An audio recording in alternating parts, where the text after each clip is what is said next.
E eu sempre quis, assim, terminar o segundo grau, porque ninguém da minha família até então tinha terminado, só que eu via uma grande dificuldade, porque eu sempre tive que trabalhar e estudar ao mesmo tempo. Isso me pesava muito.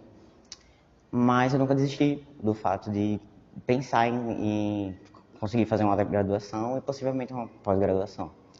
E aí também através de movimentos sociais, eu fui me encontrando e me encaixando que na necessidade de fazer uma graduação. Na universidade eu me identificava como mulher lésbica, fiquei durante todo o período do curso, né?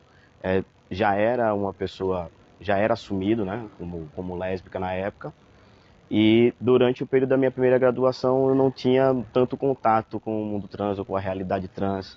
Na verdade eu não me reconhecia como trans porque na verdade eu nem sabia a terminologia, ou como existia, o que era aquilo de verdade. Eu só vim entrar em contato com isso em 2015, ou seja, 2 anos depois de ter saído da universidade. E de 2015 até 2019, na verdade, foi o meu processo de autoaceitação, até que a partir de 2019 eu realmente comecei o processo de transição, tanto hormonal, psicológico. Sou graduando em História, aqui pela UFAL. Sou uma pessoa trans não binária. Acredito que eu não seja a única do curso, né? A gente sabe que existe todo um movimento de resistência em relação a isso. Eu ingressei na UFAL em 2017.2 e foi aqui que eu iniciei o meu processo de transição. Há mais de 10 anos eu venho me dedicando, enquanto historiador, a pensar as questões, sobretudo, de gênero e sexualidade na história. Certamente está relacionado à minha condição como sujeito gay, como homem gay, que por diversas circunstâncias, né, sofre homofobia desde criança e, portanto, o meu interesse pelas discussões, né, sobre as ações afirmativas para as pessoas trans na universidade se insere nessa trajetória que é mais ampla de pensar o gênero e a sexualidade dissidentes, como nós costumamos chamar, não só na historiografia, né, num campo específico do conhecimento, mas também na sociedade brasileira ainda profundamente marcada pela LGBTQI-fobia. A partir daí eu vi a necessidade que eu não necessitava apenas ocupar esse espaço de forma acadêmica. Eu precisava fazer com que esse corpo ganhasse mais do que uma visibilidade, que ele também fosse político. E foi daí que eu comecei a intervir aos usos do banheiro, principalmente o masculino, com roupas femininas, para mostrar que o banheiro é um banheiro e não importa quem entre. Então, e a partir daí eu tenho construído minha vida acadêmica e militante dentro da universidade, ocupando essa universidade enquanto um corpo trans, não binário e preto, em um espaço pouco privilegiado para pessoas que vêm como posso dizer, das comunidades, sabe? Eu acho que esse é o maior desafio, não é você entrar na universidade, é você permanecer. O meu problema todo não tem sido em relação aos meus colegas, em relação aos professores, eu tive problemas com a universidade em si. Como na minha primeira graduação eu ainda não tinha passado pelo processo de retificação dos meus documentos, por exemplo, quando eu entrei como portador de diploma, eu tive que utilizar os meus documentos femininos, porque eu ainda não, na época mesmo, eu ainda não tinha feito a mudança do nome, nem de nada, não tinha nem o uso do nome social ainda em 2020, quando eu fiz a reopção, não, né? Quando eu fiz a minha reentrada na universidade. Então, depois de reentrar na universidade, já com os documentos retificados, né, que foram sendo retificados ao longo de 2020, no final de 2020, quando teve o PLE, que foi aquela experiência que a gente teve aqui antes de começar realmente o remoto, aí foi que eu comecei realmente a entrar em contato com a universidade para fazer as modificações. O meu primeiro problema foi com relação ao e-mail, por exemplo. Eu tinha o e-mail institucional, foi gerado o e-mail institucional com o nome antigo. Quando eu pedi para a renovação do e-mail institucional, eles, além de demorarem a fazer a modificação, fizeram a modificação pela metade. Ou seja, quando eu mandava um e-mail, se eu mandasse um e-mail para você, o corpo do e-mail, como aparecia para você, tipo, não aparecia Augusto mandou um e-mail para você, aparecia Fulana mandou um e-mail para você, certo? Então foi um outro processo para poder conseguir que eles fizessem essa mudança lá. Com o DRCA, a mesma coisa.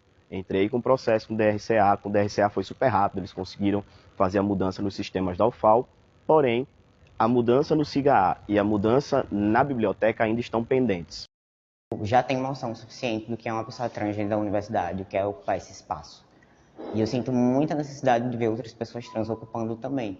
Até porque 90% da população não está em um emprego formal, muito menos dentro da universidade. Então, é isso que pesa muito para mim. O fato de que eu estou aqui hoje, ocupando esse espaço, e provavelmente vou continuar ocupando outros espaços, e espero que mais dos meus ocupem também, me faz querer ficar, me faz querer permanecer e fazer com que outras pessoas também tenham acesso futuramente. Assim como fiz também na escola pública, né, na escola estadual. O que revela um desafio, né? Um desafio que, se por um lado nós temos uma universidade que aprova recentemente as cotas para a comunidade trans nos programas de pós-graduação, como acontece na maioria das outras universidades brasileiras, nós temos um desafio de que essa política, para além do ingresso, ela precisa pensar em políticas de permanência. Então, esse é um desafio.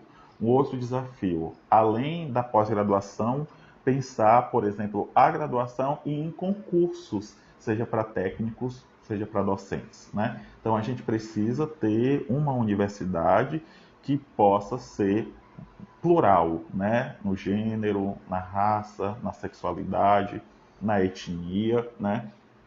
A inserção das cotas para as pessoas trans é um avanço, mas ela mostra o quanto que não só a UFAL, mas de um modo geral as universidades no Brasil ainda precisam, né, encarar de um modo, né, mais profundo o ingresso e a permanência das pessoas trans, não só na universidade, mas também na educação básica. A universidade ela não está preparada. Falta treinamento para o pessoal do administrativo, falta sensibilidade por parte de alguns professores. Eu não tive problema com nenhum professor, mas eu lembro de ter sentido que eu senti falta de uma sensibilidade, senti falta de uma determinada professora, eu senti falta que ela entendesse o que eu estava tentando comunicar. Já ouvi relatos e também já vivenciei pessoas próximas. Sofri relatos de funcionários da UFAL, em que a UFAL repudiou de imediato, né? Fizeram notas de repúdio. Eu achei isso muito acolhedor, porque ao mesmo tempo que estavam acontecendo esses atos, né, de repúdio e tudo mais, eles não estavam só falando, eles estavam realmente afastando os agressores, né, mostrando como é que a UFAL pode se posicionar contra a transfobia ou homofobia dentro da universidade. Em vários momentos já pensei em largar tudo, largar a universidade. Acho que foi quase em toda a minha trajetória acadêmica foi o ponto auge, sabe? Largar, olha, larga, isso aqui não te serve mais, isso aqui tá só lhe adoecendo. Mas eu vi se eu largasse, outras pessoas não binárias não teriam espaço. Não teria alguém se espelhar, sabe? É como eu digo pra todo mundo, eu não gosto de me sentir espelho, nem algo assim de representação, porque aí a gente joga uma responsabilidade a mais para essa pessoa. Mas eu creio que eu fazer um movimento do qual pessoas se espelhem para fazer, independente dos seus blocos, e acho que independente de qualquer identidade de gênero, eu acho que é importante a gente pensar nessa questão de permanência, sabe? Beleza, tá muito lindo a gente pensar cotas para a população trans, né? Como eu falo, recentemente abri editais aí, mas não basta apenas abrir, sabe? É você fazer com que esses corpos permaneçam. E quando a gente está falando que esses corpos permaneçam, estou pensando mais do que só ter um edital. É bolsas, é todo um movimento acadêmico. A LGBTQ-fobia é uma questão estrutural que não depende somente de políticas pontuais, mas de um projeto de transformação da sociedade a partir das discussões de gênero, sexualidade e raça que no Brasil, né, ainda são demonizadas, né, ainda são incompreendidas, ainda são motivos, né, de resistência de fato para a transformação, né? Então, a universidade vai se transformar, ela vai ser um espaço mais acolhedor, quando, né, de um modo geral, a sociedade enfrentar o caráter estruturante LGBTQI-fóbico. O mundo vai te dar vontade de desistir todos os dias. Não desistam, sejam mais fortes do que isso.